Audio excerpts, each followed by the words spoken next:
Before you go, tell me, where in the world are you watching this from? Drop your city or country in the comments. I want to know how far these forgotten stories are reaching. And if this story made you stop and think, even for a moment, hit that subscribe button. The cave smelled like copper and stone.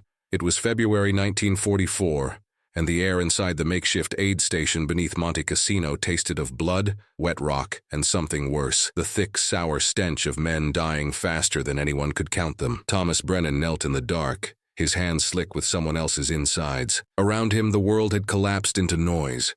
Shells screamed overhead, their impact shaking dust from the cave ceiling in slow, ghostly curtains. Men moaned in languages he didn't speak. Others prayed. Some just stared at the stone walls, eyes wide and empty, waiting for someone to tell them whether they'd live or die. Doc didn't have that answer yet. He worked by candlelight, 3 tiny flames flickering on a crate beside him.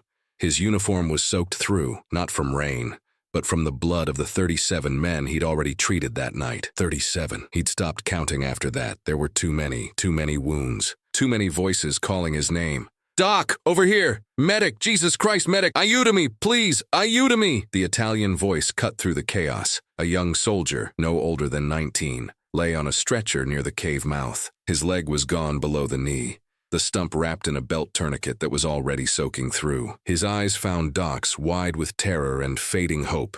Doc nodded once. "I see you. Hold on." But he didn't move yet, because 10 feet away another man was choking on his own blood, a sucking chest wound turning every breath into a wet, desperate rattle.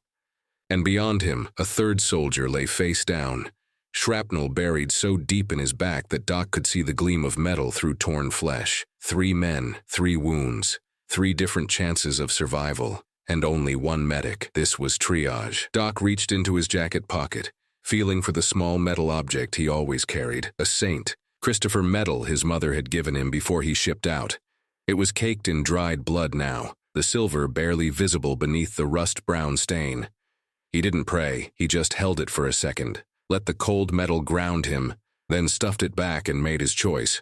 The chest wound first. That man had minutes, maybe less. Doc moved fast, boots crunching over scattered medical supplies, slipping once in a pool of something dark. He dropped to his knees beside the wounded soldier, ripped open his jacket, and pressed both hands against the wound. Blood bubbled between his fingers. The man's eyes rolled back. "Stay with me," Doc said, his voice low and steady. "You're not going anywhere." He worked without thinking, his hands moving on instinct honed over months of war. Needle, thread, compress, seal. He'd done this 100 times, and every time it felt like trying to hold back the ocean with a teacup. Behind him, the Italian kid was still calling out, "Per favore, per favore." Doc's jaw tightened. I know, just hold on." Another shell hit close, too close. The cave shuddered. Dust rained down. One of the candles went out, plunging half the space into shadow. Someone screamed. Doc kept stitching. 30 seconds later, the chest wound was sealed. Not perfect, not pretty, but sealed.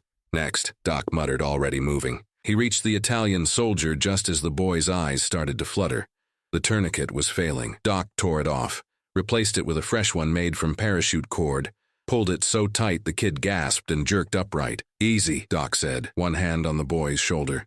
"You're going to lose the leg, but you're not going to lose your life. Understand?" The kid didn't understand the words, but he understood the tone. He nodded, tears streaking through the dirt on his face. Doc moved to the next man, then the next, then the next. Time stopped meaning anything. There was only the rhythm. Assess, treat, move.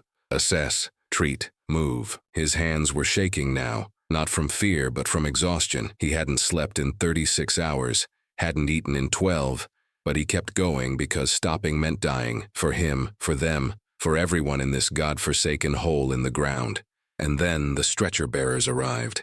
4 men stumbled into the cave carrying 2 more wounded. One of them, a private named Rossi, looked around the chaos and froze. "Jesus," Rossi breathed. "How many?" "Too many," Doc said without looking up. "Put them down. I'll get to them." "Doc, we got orders to evacuate the critical cases." "Then evacuate them." "Which ones?" Doc stopped. He looked up at Rossi, then around the cave. 30 men, maybe 40, all of them bleeding, all of them waiting. Which ones? He had no idea. The army had given him a system. Color-coded tags, red for immediate, yellow for delayed, green for minor, black for expectant. It was clean, it was logical. It worked perfectly in training. But here, in the dark, with men screaming and shells falling and blood turning the stone floor into a slick, there was no time for tags. No time for protocol, no time for anything except instinct. Doc's hand went back to his pocket. The St. Christopher medal. Still there, still cold. He made a decision. All of them, he said. Rossi stared. Doc, we can't, then leave them. I'll figure it out. Rossi hesitated, then nodded and backed toward the cave entrance with the other stretcher-bearers. They disappeared into the night, and Doc was alone again. Alone with the wounded. Alone with the impossible math of war. He closed his eyes for just a second, steadying himself. Then he opened them and got back to work. Outside, far above the cave, a flare burst against the night sky. It hung there for a moment, bright and white and terrible, lighting up the entire hillside. And in that light, the German artillery observers on the opposite ridge saw everything. The cave, the stretchers, the medics moving in the shadows. Target. Doc didn't hear the whistle of the incoming shell, but he felt the ground shake, and he knew they were out of time. Monte Cassino was supposed to be a footnote, a quiet monastery town in central Italy, home to a 400-year-old Benedictine abbey perched on a hilltop like a crown. For centuries, monks had lived there in peace, copying manuscripts and tending gardens. The walls had survived barbarians, earthquakes, and the slow march of history. But they couldn't survive World War II. In January 1944, the Allied advance through Italy ground to a halt at a single point, Highway 6, the Via Casilina, the ancient Roman road that led straight to Rome, and Monte Cassino sat directly on that road like a stone fist. The Germans knew what they had. They dug in. They fortified. They turned every hill, every farmhouse, every pile of rubble into a bunker, and from the monastery high above, their artillery observers had a perfect view of everything, every Allied movement, every convoy, every attack. The Allies had no choice. They had to take Cassino. What followed was 4 months of hell. The first assault came in January. American and British forces threw themselves at the German line. They were cut down in the open fields, shredded by machine gun fire, blown apart by artillery that knew exactly where they were. Casualties, 16,000 men. Result, failure. The second assault came in February. This time, the Allies tried to outflank the Germans by crossing the Rapido River at night. The Germans let them get halfway across, then opened fire. Men drowned in the freezing water. Boats sank. Bodies floated downstream. Casualties, 2,000 men in 48 hours. Result, failure. Then someone made a decision that would haunt military historians for decades. On February 15, 1944, Allied bombers destroyed the monastery. They dropped 1,400 tons of bombs on a building that had stood for 14 centuries. They turned stone into dust, history into rubble. The official reason, German observers were using it as a fortress. The truth, there were no Germans inside. Not yet. But after the bombing, the Germans moved in. They occupied the ruins, turned the shattered walls into perfect defensive positions, and killed even more Allied soldiers. The third assault failed. The fourth assault failed. By May 1944, over 55,000 Allied soldiers had been killed, wounded, or captured trying to take a single hill, and in the middle of all that death, the medical system was breaking down. Doc Brennan had arrived at Cassino in late February with the 34th Infantry Division. He'd already seen combat in North Africa and Normandy, but nothing had prepared him for this. The aid station was a cave system 400 yards south of the monastery. It had been a wine cellar once, maybe a smuggler's hideout. Now it was a hospital, a morgue, and a graveyard all at once. The wounded came in waves, sometimes a dozen at a time, sometimes 50. They arrived on stretchers in the backs of jeeps or crawling on their hands and knees. Some had been hit hours earlier and had waited in the mud, hoping someone would find them. Others had been hit minutes ago and were already gone by the time they reached the cave. Doc did what he was trained to do. He triaged. The system was simple. Look at the wound, assign a tag, move on. Red tag, immediate treatment required. Yellow tag, can wait a few hours. Green tag, minor injuries, walking wounded. Black tag, expectant, too severe. Comfort only. It was clean. It was efficient. It had been designed by doctors in clean hospitals far from the front lines, tested in training exercises where the wounded were actors with fake blood and the shells were blanks. But at Cassino, it didn't work. The problem wasn't the system itself. The problem was time. Tagging a man took 30 seconds. You had to find the tag, fill it out, attach it to his uniform, and move to the next casualty. 30 seconds didn't sound like much, but when 50 men arrived at once, that was 25 minutes just to tag them all. And in 25 minutes, men bled out.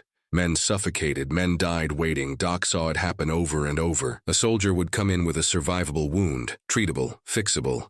But by the time Doc got to him after tagging everyone else, it was too late. The red tags were supposed to go first. But what if the man with the yellow tag was bleeding internally, and the man with the red tag could wait another hour? What if the system was wrong? Doc tried to bring it up once with the battalion surgeon, Captain William Hartford. Hartford was a good doctor, but he was Army through and through. He believed in protocol. He believed in procedure. He believed that if everyone followed the system, it would work. "Doc," Hartford had said, leaning over a field table covered in maps and casualty reports, "I understand your frustration, but we can't just make up our own rules. The system exists for a reason. The system's killing people, sir." Hartford's jaw tightened. "The war is killing people. We do what we can with what we have. You want to save more men? Follow protocol. Get faster.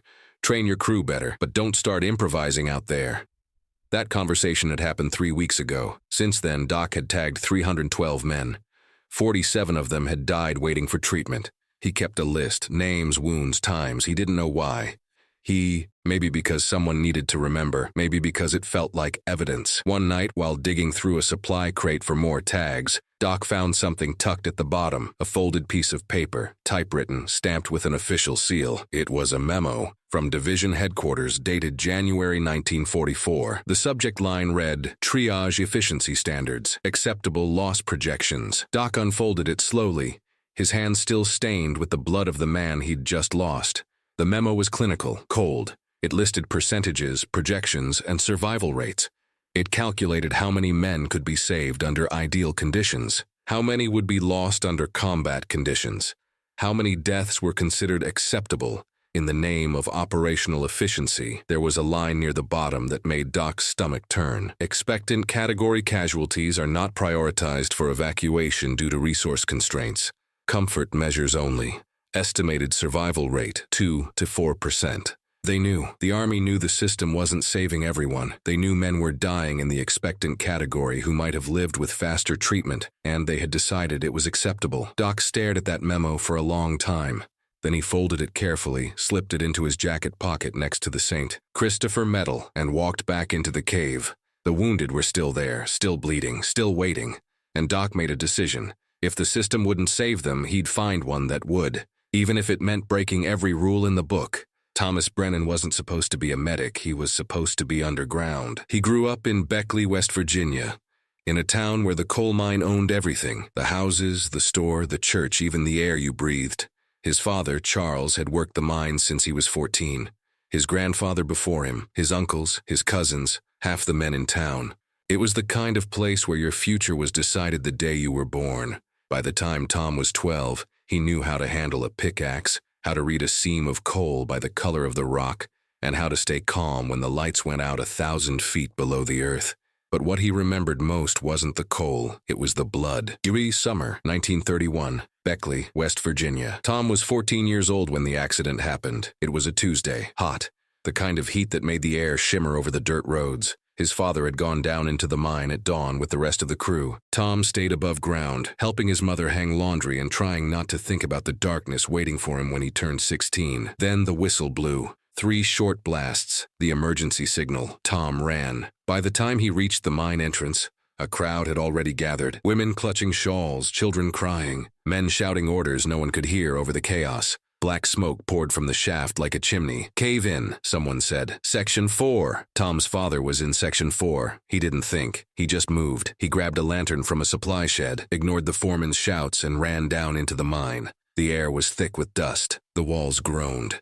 Somewhere deep in the dark, men were screaming. Tom found his father pinned under a timber beam, his left leg crushed, blood pooling beneath him in the coal dust. 2 other miners were trying to lift the beam, but it wouldn't budge. "Get out of here, boy," his father gasped. "Whole thing's coming down." Tom didn't move. He looked at the wound. The leg was bad, bone visible, blood pumping in rhythmic spurts. If they didn't stop the bleeding, his father would be dead in minutes. If they tried to move him without stabilizing the leg, he'd bleed out even faster. And then Tom remembered something he'd seen a year earlier when a traveling doctor had come through town and treated a man who'd been kicked by a horse. The doctor had tied a belt around the man's thigh, twisted it tight with a stick, and stopped the bleeding long enough to stitch the wound. Tom tore off his shirt. "What are you doing?" one of the miners yelled. "Saving him." Tom wrapped the shirt around his father's thigh just above the wound and tied it tight. Then he grabbed a piece of broken timber, shoved it through the knot, and twisted. His father screamed. The bleeding slowed, then stopped. "Now lift," Tom said. They pulled the beam off, dragged his father out, got him to the surface just as another section of the mine collapsed behind them. When the doctor finally arrived an hour later, he looked at the tourniquet, looked at Tom, and said, "Who taught you to do that?" "No one," Tom said. "I just figured it out." The doctor nodded slowly. "You've got a talent, son. Don't waste it." Tom's father survived, lost the leg below the knee, but lived another 30 years. And Tom never went back into the mines. He'd found something else. December 1942, U.S. Army Induction Center. When the Japanese bombed Pearl Harbor, Tom was 25 years old, working at a garage in Beckley. He could have stayed, reserved occupation, essential work, but he didn't. He enlisted the next day. When the recruiter asked what he wanted to do, Tom said, "Something useful." They sent him to the medical corps. Basic training was 8 weeks of books, drills, and practice wounds on mannequins that didn't bleed or scream or beg you to save them. The instructors taught him anatomy, triage protocol, and how to fill out casualty tags in triplicate. It was nothing like the mine. But Tom learned fast. He memorized everything. Wound classifications, shock symptoms, infection signs. He could recite the manual forward and backward. He passed every test with perfect scores. And yet, something bothered him. The system assumed you had time. It assumed you could stop, assess, tag, document, and move on in an orderly fashion. But Tom had been in the dark when the walls were coming down. He knew what chaos felt like. He knew that sometimes you didn't have time to think. Sometimes you just had to act. June 6, 1944. Omaha Beach, Normandy. Tom's first day of combat was also the longest day of his life. He hit the beach at 0700 hours with the second wave. The sand was red. Bodies floated in the surf. Men screamed for medics, their voices lost in the roar of gunfire and explosions. Tom ran. He didn't remember much of the next 6 hours, just fragments. A soldier with his arm blown off, another with his face half gone. A boy, no older than 18, clutching his stomach and crying for his mother. Tom moved through them like a machine. Tourniquets, bandages, morphine, tag, move, tag, move. He saved 11 men that day. He watched 37 die. And when it was over, when the shooting finally stopped and the beach fell quiet except for the moans of the wounded, Tom sat in the sand and stared at his hands. They were covered in blood, not his blood, everyone else's. He reached into his pocket and felt the St. Christopher medal his mother had given him before he left. It was supposed to protect him, keep him safe, but it hadn't protected any of them. Tom wiped the blood on his pants, tucked the medal back in his pocket, and stood up. There was more work to do. There was always more work to do. February 1944, Monte Cassino. By the time Tom reached Italy, he'd been a combat medic for 18 months. He'd seen North Africa, Sicily, Salerno. He'd patched up hundreds of men, watched dozens die, and learned one undeniable truth. The system didn't work. Not here, not in the chaos. Not when 50 men arrived at once and you had 30 seconds to decide who lived and who died. Tom kept a small notebook in his jacket. Every night, when the shelling stopped and the wounded were stabilized or dead, he wrote down what he'd seen, patterns, symptoms, what worked, what didn't. He noticed things the manuals never mentioned. Men with gut wounds died faster in cold weather. Head trauma patients could survive longer than expected if you kept them warm. Shock killed more men than blood loss if you didn't treat it immediately. He started making decisions based on instinct, not protocol, and it worked, but it wasn't enough. Not until the night the tags ran out and Tom found himself staring at 50 wounded men with no way to mark them. No way to organize them, no way to save them all. That was the night everything changed. That was the night he reached into a supply crate, pulled out a grease pencil used for marking ammunition boxes, and made a choice that would rewrite the rules of battlefield medicine forever. He didn't do it because he was brave. He did it because 14 years earlier, in a collapsed mine shaft, he'd learned the most important lesson of his life. When the system fails, you improvise. When the book says wait, you act. And when no one else will save them, you do it yourself. even if it costs you everything. March 8, 1944, 03:47 hours. The shelling had stopped 20 minutes ago, but the screaming hadn't. Doc Brennan moved through the cave like a ghost, his boots splashing through puddles of melted snow and blood. The candlelight threw long shadows against the stone walls, making everything look like it was moving even when it wasn't. 53 wounded men lay scattered across the cave floor. 53. Doc had counted them twice. He knelt beside the nearest soldier, a kid from Ohio with shrapnel in his chest. The wound was bad, but survivable. Doc reached for his supply pack, pulled out a triage tag, and nothing. The pack was empty. He checked again, fingers fumbling through bandages and morphine syrettes. No tags. He'd used the last one 20 minutes ago on a soldier who'd died before Doc could even finish writing his name. "Rossi," Doc called out. Private Angelo Rossi appeared from the cave entrance, his face pale, his uniform soaked with rain and worse. "Yeah, Doc, I need more tags. Check the supply crates." Rossi nodded and disappeared into the shadows. Doc kept moving, assessing wounds by sight and touch. Chest wound, leg wound, head trauma, abdominal, another leg, another chest. His mind was working through the math. Who could wait? Who couldn't? Who would die no matter what he did? Rossi returned 5 minutes later, empty-handed. "Nothing," he said. "We're out." Doc stopped. "Out? Completely. Supply convoy got hit yesterday. Won't be another one for at least 48 hours. 48 hours. Doc looked around the cave. 53 men. No tags. No system. No way to organize them. To prioritize them. To remember who he'd already seen and who still needed help. This was the flaw.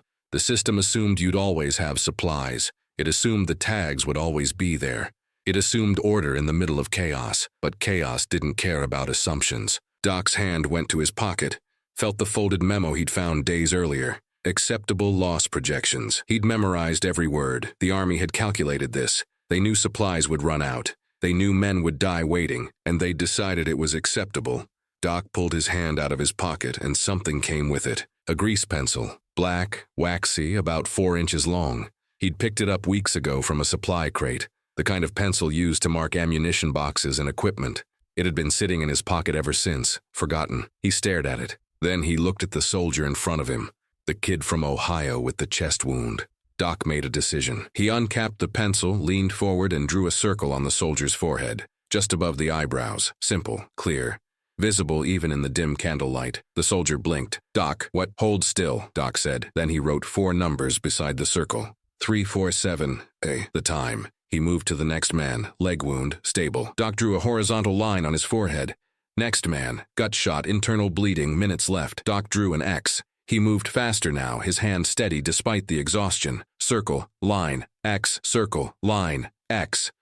Behind him, Rossi was staring. "Doc," he said slowly, "what are you doing?" "Triage, with a pencil. You got a better idea?" Rossi didn't answer. Doc kept moving. 15 men, 20, 30. His system was simple. Circle. Critical, but savable. Immediate treatment. Line. Stable. Can wait. Jury. Expectant. Comfort only. It took him 12 minutes to mark all 53 men. 12 minutes. With tags, it would have taken 30 minutes. And by then, half the men with circles on their foreheads would have been dead. When he finished, Doc stepped back and looked at his work. The cave floor looked like a battlefield chessboard. Symbols on foreheads, glowing faintly in the candlelight. He could scan the room in seconds and know exactly who needed help first. It wasn't pretty. It wasn't protocol, but it worked. By dawn, word had spread. Other medics came to see what Doc was doing. Some watched in silence. Others laughed. "You painting them for a parade, Brennan?" one corpsman said, grinning. "What's next, lipstick?" Another medic, a sergeant from Boston, shook his head. "That's not regulation, Doc. Captain Hartford sees that. You're done." "Let him see it," Doc said, not looking up from the soldier he was stitching. "I've got 53 men in here and 0 tags. You want to explain to them why they're dying according to regulation?" The sergeant didn't have an answer for that, but the mockery didn't stop. Over the next week, Doc kept using the grease pencil. Every time a new wave of wounded came in, he marked them. Circles, lines, X's. He refined the system, added details, timestamps, wound locations, treatment notes written in shorthand only he understood. Other medics called it Doc's art project. Stretcher bearers joked about it. "Make sure you get the pretty symbol, boys. Doc's got a whole paint shop in there." Even some of the wounded made jokes. "Hey, Doc, can you draw me a smiley face?" But beneath the mockery, something else was happening. The men Doc marked with circles survived at higher rates than anyone expected. The men with lines waited longer but didn't deteriorate, and the men with X's, the expectant cases, at least died with morphine, and a medic holding their hand instead of alone in a corner, forgotten. Lieutenant Eleanor Voss, an army nurse who rotated through the cave twice a week, noticed first. She'd been tracking survival rates for weeks, trying to figure out why some aid stations performed better than others. When she saw Doc's system, she said nothing. She just watched. Then she started helping. One night, after a particularly brutal shelling, Voss knelt beside Doc as he marked a soldier's forehead. "Teach me," she said. Doc looked at her. "You serious?" "Dead serious. This works, Brennan. I don't care if it's not in the manual." So he taught her. Circle, line, X, time, location, symptoms. Within a week, Voss was marking men alongside him. Within 2 weeks, 2 other medics joined them. But it was still unsanctioned, still mocked, still officially against protocol, until Captain Hartford found out. March 22nd, 1100 hours. Hartford arrived unannounced, stepping into the cave with his jacket pressed and his boots polished despite the mud outside.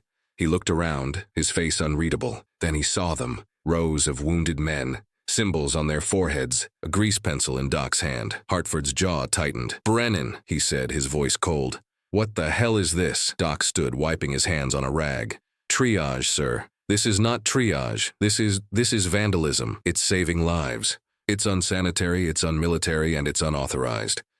Hartford stepped closer, his voice dropping. "You are marking these men like livestock. You understand that? I'm marking them so they don't die, sir. You're violating protocol. Protocol ran out 2 weeks ago when we stopped getting tags." Hartford's face went red. He opened his mouth to respond, then stopped. Because behind Doc, one of the wounded soldiers, a sergeant with a circle on his forehead, Voss spoke up. "Captain," the sergeant said, his voice weak but clear, "this man saved my life.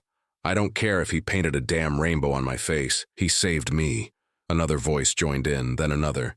"He's the only reason I'm still breathing. He marked me when no one else would touch me. He didn't leave us to die." Hartford looked around the cave, at the symbols, at the men, at the survival rates he couldn't deny even if he wanted to. He turned back to Doc, his expression unreadable. "This stops now," he said. "That's an order." Doc met his eyes. "Yes, sir." Hartford left. Doc waited until his footsteps faded. Then he picked up the grease pencil and kept working, because some orders, he'd learned, weren't meant to be followed. May 18th, 1944. 02:30 hours. The final assault on Monte Cassino had begun. For 3 hours, the cave had been shaking. Shells screamed overhead in both directions. Allied artillery pounding German positions. German artillery answering back. The sound was constant, deafening.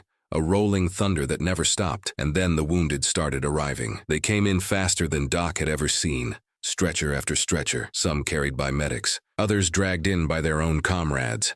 A few crawled through the cave entrance on their hands and knees, leaving blood trails across the stone. Doc moved through them like a machine, grease pencil in hand. Circle, time, move, line, time, move, X, morphine, move. Rossi worked beside him along with Nurse Voss and 2 other medics.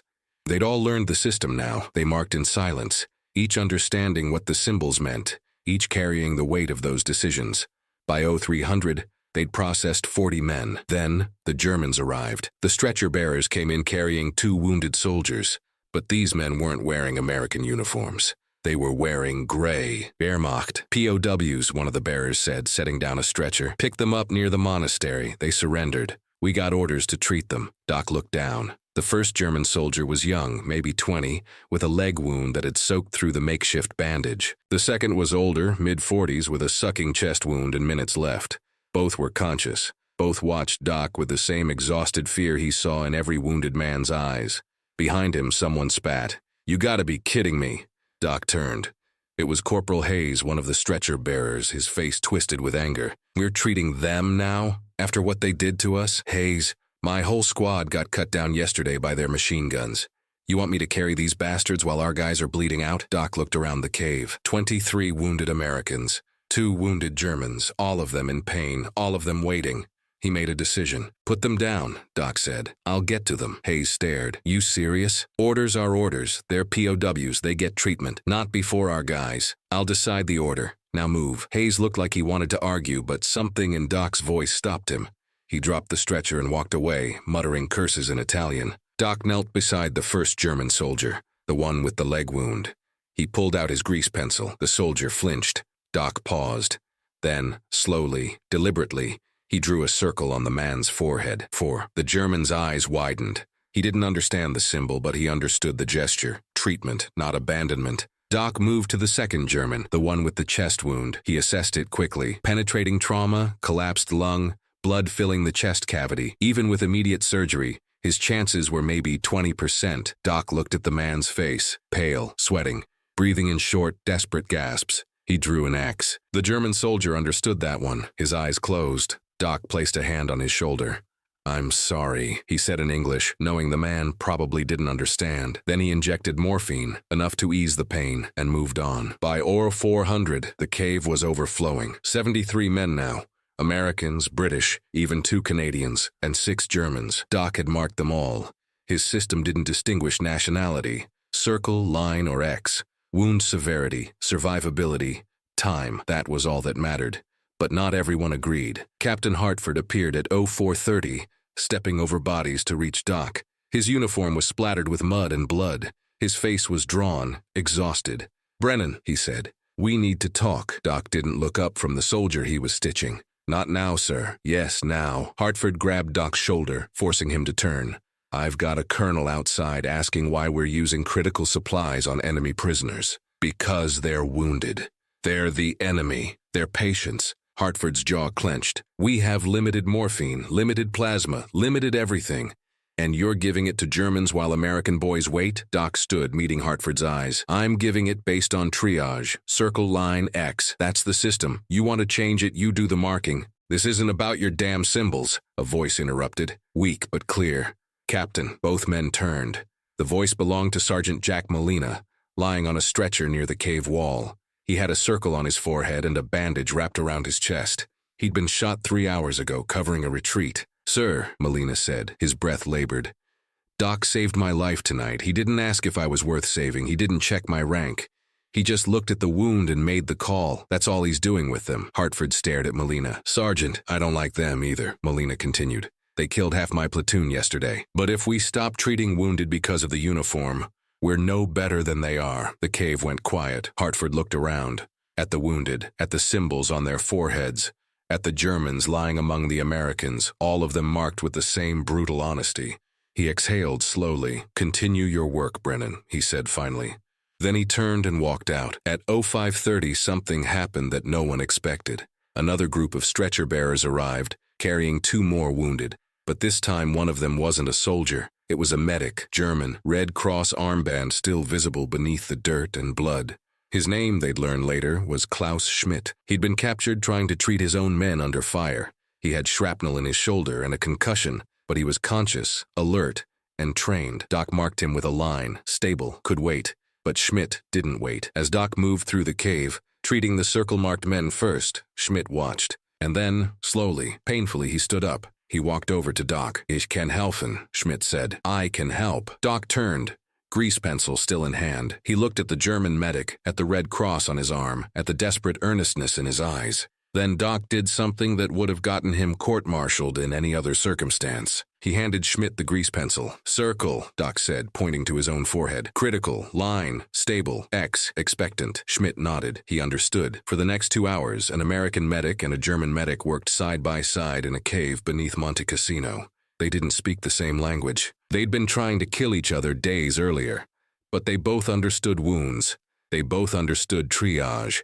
And they both marked foreheads with the same symbols. At 0700, Captain Hartford returned. He stopped at the cave entrance, frozen, because what he saw was impossible. Doc Brennan and Klaus Schmidt, enemy and ally, kneeling side by side, treating wounded men without regard to uniform or flag. Hartford's hand went to his sidearm, but before he could speak, the wounded men, American, British, Canadian, German, all of them marked with symbols on their foreheads, all of them alive because of what these 2 medics had done, began to move. Those who could stand, stood. Those who couldn't, raised their hands. They formed a wall, not with weapons, just with their bodies. And they stood between Hartford and the 2 medics. Sergeant Molina spoke first. "Sir, with respect, you're not stopping this." Hartford stared. His hand stayed on his pistol. Then slowly he let it drop. He looked at Doc, at Schmidt. At the cave full of wounded men who should have been dead but weren't. How many? Hartford asked quietly. 73 in, Doc said. 61 still alive. Hartford's expression didn't change, but something in his eyes did. He nodded once, then he left, and Doc kept working, because this was never about protocol. It was about the impossible math of war. And sometimes the only way to solve it was to forget which side you were on. Doc Brennan was never court-martialed. In fact, 3 days after the incident with Klaus Schmidt, he received a handwritten note from Captain Hartford. It was short, clinical, and unsigned. Your methods are unorthodox. Your results are undeniable. Continue. That was it. No apology, no commendation, just permission to keep breaking the rules. By the end of May 1944, Monte Cassino finally fell. Polish troops raised their flag over the monastery ruins on May 18th. The Germans retreated north. The road to Rome opened, and Doc's grease pencil system went with them. 3. Informal adoption, June 1944. Medics from other units who'd rotated through Doc's cave began using the system in their own aid stations. They didn't ask permission. They didn't file reports. They just marked foreheads, circle, line, X. It spread like wildfire across the Italian front, then into France after D-Day. Medics sketched the symbols in notebooks, taught them to corpsmen, passed them along in whispered conversations during lulls in the fighting. By August, a field hospital commander in Normandy wrote in his after-action report, "Unidentified rapid triage system observed among frontline medics. Appears effective under mass casualty conditions. Origin unknown." The origin was a coal miner's son from West Virginia, who'd learned that when the system fails, you build a new one.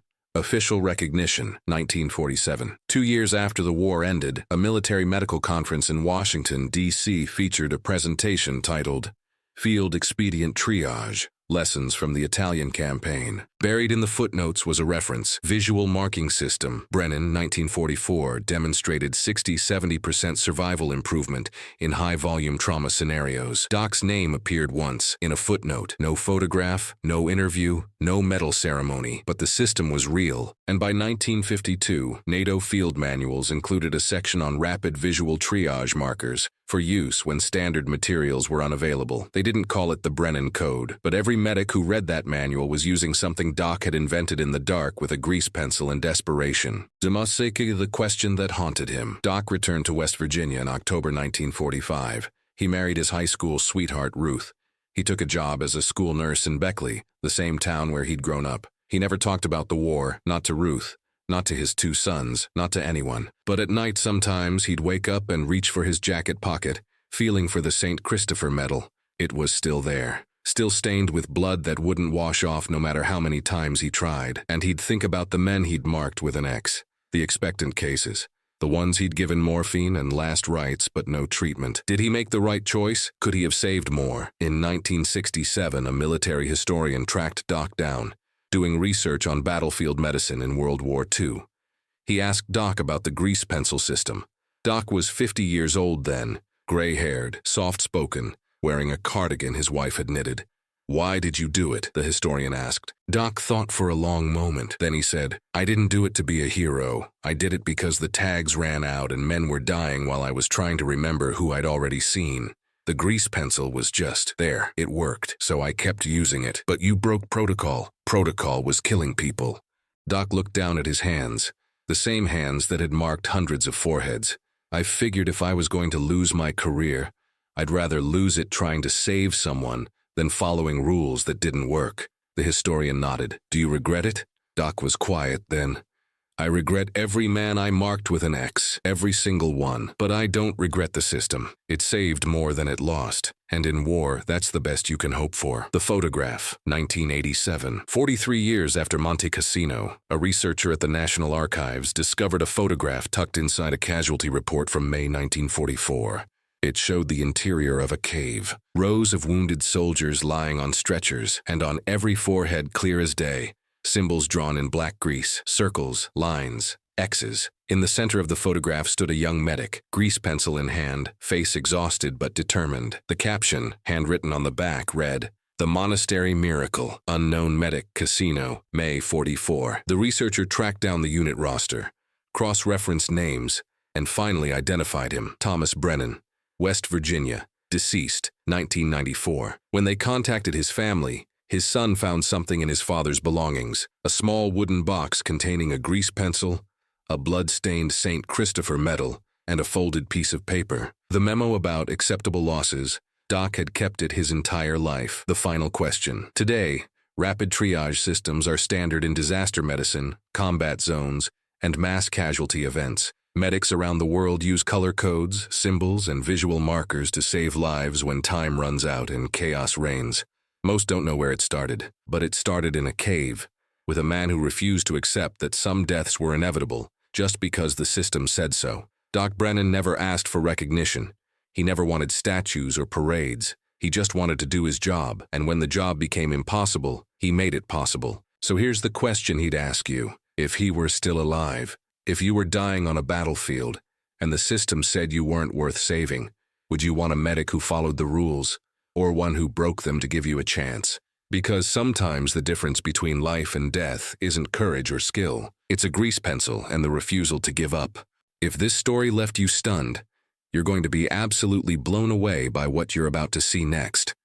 Another forgotten hero. Another impossible situation. Another moment where one man's refusal to follow orders changed everything. Trust me, you don't want to miss this one.